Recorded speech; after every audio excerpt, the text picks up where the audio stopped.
class 10th, how are you all? Class 10th, soon you will be getting a summer break, right? It's not official from my side right now, but officially you will be noticed about the break, about the dates, and all sort of instructions you will get by the principal sir, by the school, right? But I really want you not to waste these days, and I want you to finish your assignments and to submit all these assignments on time.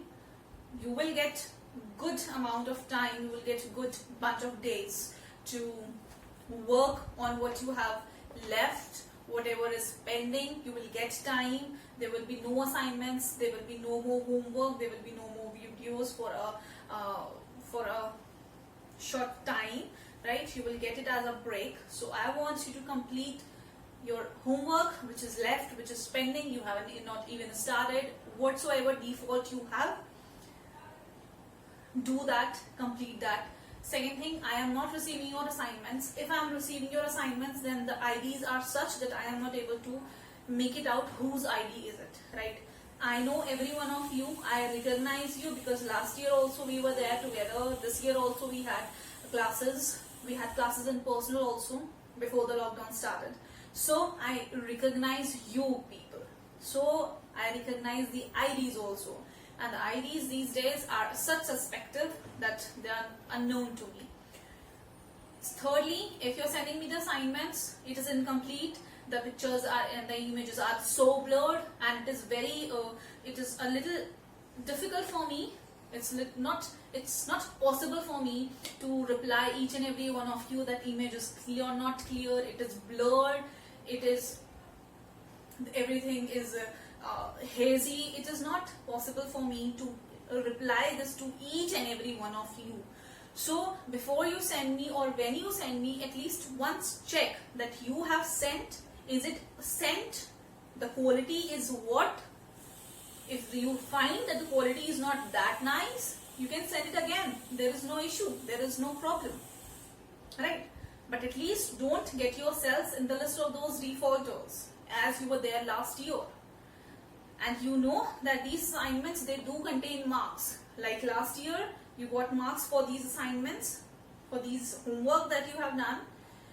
This year also you have marks for these assignments. So do not take it lightly. They do contain a lot of value. A lot of value. It is not waste. You know it. Last year also, you thought that it is a waste, it's of no use, but then you realize the use and the value of these assignments. So, if same you want to do this year, I don't have any problem. As soon as the schools will get reopened, I will be there with a stick, standing on your head and making you do the homeworks like you did last year. It is clear. It's crystal clear in you, in your head, right? So I don't want you to repeat the mistake. I don't want you to do the things that you did last year again and again. So correct yourselves. If you have not done the homework, do it. If you haven't submit it. If your assignments are there in draft or in outbox or in whatsoever thing, do it. Send me again. And do mention the names of the assignment, and do mention your names also. And please do mention a name in your ID also. Right? So that is what a little reminder from my side is. And you will get a break. So I hope, I wish that with your assignments and with your studies, you also do a little household work. You help your mom, you help your father in doing his or her activity, works. You do and learn something creative. Improve your handwriting by doing cursive handwritings. Get a book or something. Okay. Improve yourselves, improve your skills, improve your creativity, improve your productivity. Right? Make best use of the time you have in your hand right now, because once the time flies, it never comes back.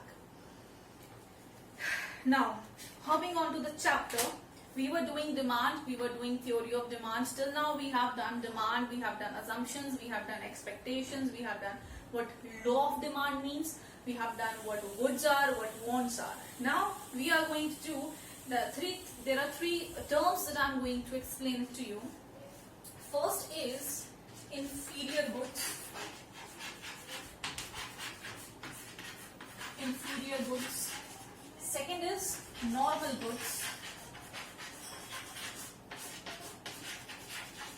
And third is expensive goods.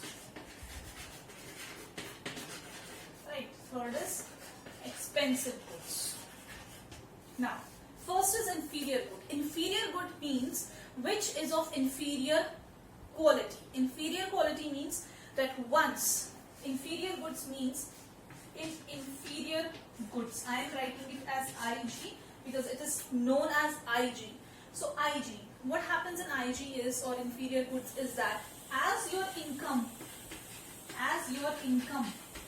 increases, your demand for these type of goods decreases. Alright, because they have an inferior quality. They are of a little cheap quality. Right? They are of a little cheap quality, or you can say it is duplicate quality, dupes they are. Right? So it is that when your income will increase, the demand for all these inferior goods will decrease. Right? One point to remember about these inferior goods. Right? Next is that what are normal goods? See, normal goods are those goods that your income is increasing.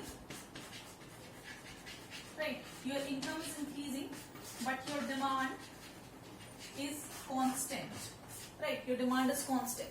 Example, salt. Salt is a normal good. It is a necessity. Right?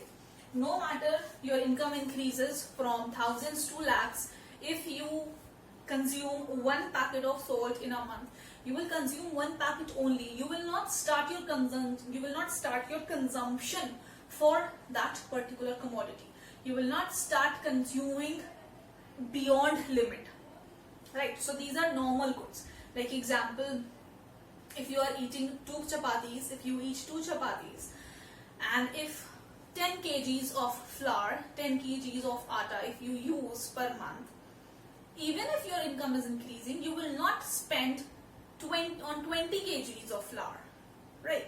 You will spend limited amount only, and you will spend required amount. You will spend required amount and you will purchase required quantity only. You will not end up spending beyond the limit, beyond the requirements. Next we have is expensive goods. Right? Next we have expensive goods. Now in this what happens, that as your income increases, your demand also increases. Right? As your income increases, your demand will also increase. Why? Because now you have an opportunity to increase your purchasing power. As your income will increase, your purchasing power will also increase. So these are 3 types of goods that I wanted you to explain because they are important. Alright. Now one more thing, that these expensive goods are also known as Veblen goods. In the last video also I've explained you Veblen goods. So Veblen goods are what goods? Expensive goods. Whose demand increases with an increase in the income. Now next topic that we're going to do is movement along the supply curves. Next we'll do is movement. Okay, movement along demand curve. Movement along demand curve. Now when I talk about movement, I talk about 2 things, that is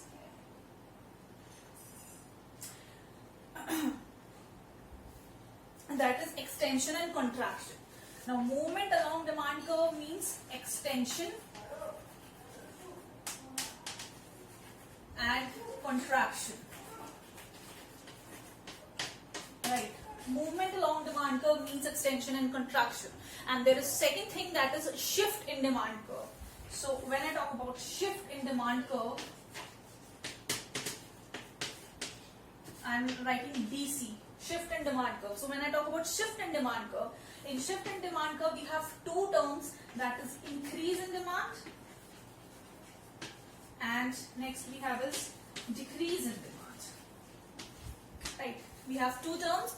In movement along demand curve we have extension and contraction. In shift we have two terms, that is increase and decrease. So what is this extension and contraction? Let's do that.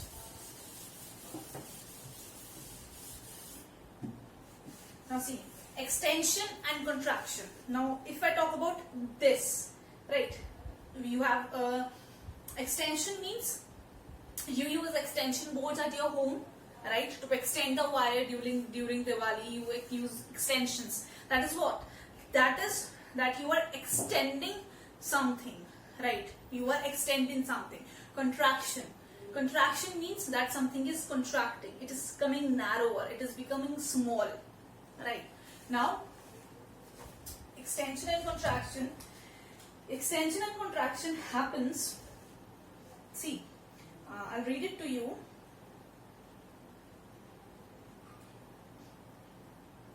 See, extension and contraction happens when there is a change in the income. Okay, extension will happen when there is change in the prices. See, extension. Extension will happen when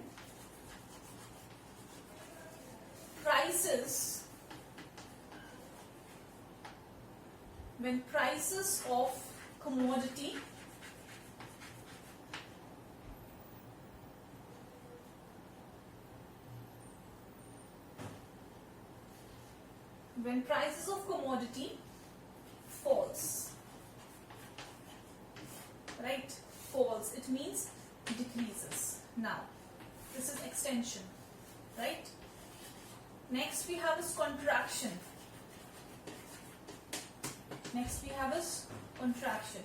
Now contraction happens when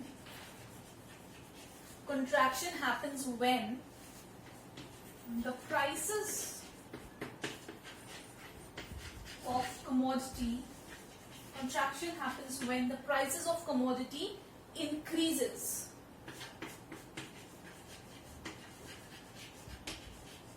Right?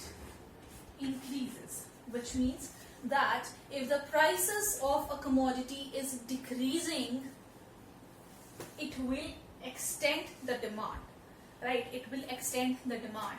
And when the prices of commodity are increasing, it will contract the demand, correct? So what is happening in extension?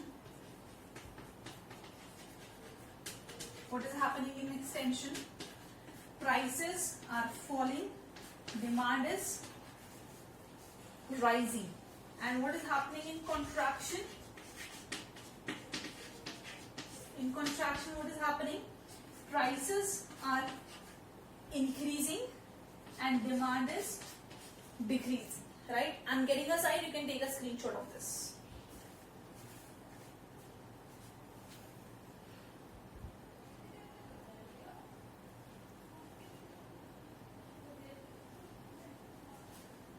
Alright, now this was clear. Now we will explain this with the help of a diagram. Now what is happening? See, in extension what is happening? We have two arms. This is your X, this is your OX axis and this is your OY axis. Now over here prices were P0, so the quantity was Q0, right? Now the prices have decreased from P0 to P1 and your quantity have increased from Q0 to Q1. So this is what? This is your prices have decreased and your quantity has increased. So this is your extension. This is extension. Now if I talk about contraction, right, if I talk about contraction, what is happening? That your demand was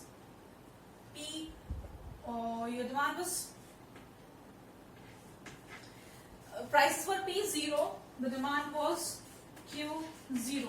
Now the prices have increased from P0 to P1, and your demand has decreased from Q0 to Q1, which is that your prices have increased and your demand has decreased. So this is known as contraction. Right? This is known as contraction. You can take a screenshot of this as well.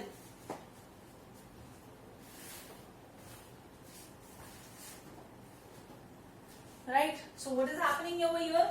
It is that prices are decreasing and demand is increasing, and over here what is happening? Prices are increasing, demand is decreasing. Correct? Next we have is increase and decrease in shift. We have shift. Now in shift I told you, shift and demand curve, you have two things, that is increase in demand, increase in demand curve. Now what is happening in increase in demand curve? One thing to note and one thing to keep in mind over here is that in your increases and decreases, prices are constant, right? When the demand will increase and decrease, it will not increase and decrease due to the prices, but due to the other factors. So over here in increase and decrease, which comes under shift in demand curve, the prices are constant. The prices are not increasing and they are not decreasing. They are static. They are still. So what happens is that this is your O x-axis and this is your O y-axis. Now what is happening? That your prices are 0. Firstly, your demand was Q0, right? Now the demand has shifted from Q0 to Q1, right? This. So earlier the demand curve was this, now the demand curve is this. This is your D1. Now this is happening because there is a shift in the quantity demanded. So this is increase in demand curve. Next we have is decrease. Decrease in demand curve. Now what happened is decrease in, simple it is, your prices were P1, let's take, right? The demand was Q1, right?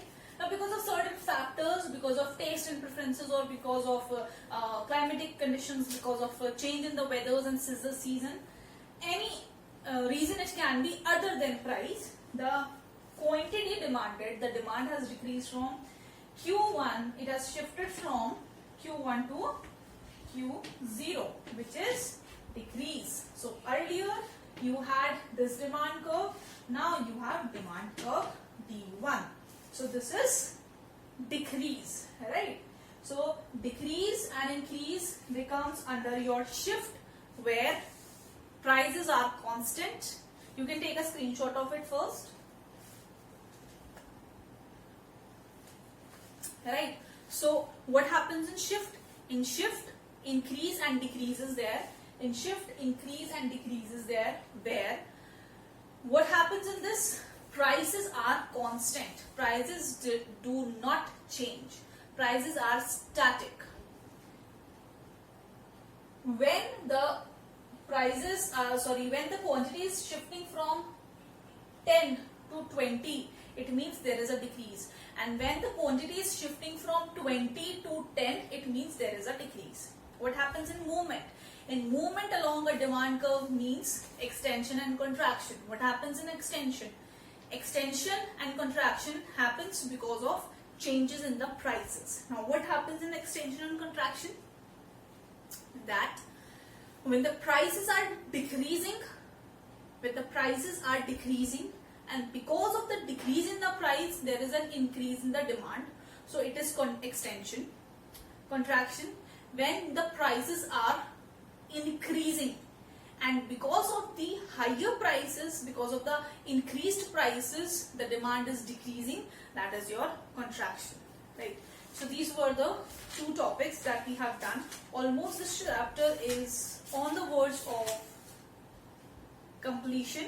We have almost done the topics of this chapter, right? If we get a chance, we'll continue this chapter. Otherwise, definitely we'll continue this chapter after the summer break, right? Till then, I hope that whatsoever notice and reminders have been given to you, you will work on that, and you will work on yourselves, and you will increase and improve yourselves, right? Till then, take care, enjoy yourselves, bye-bye.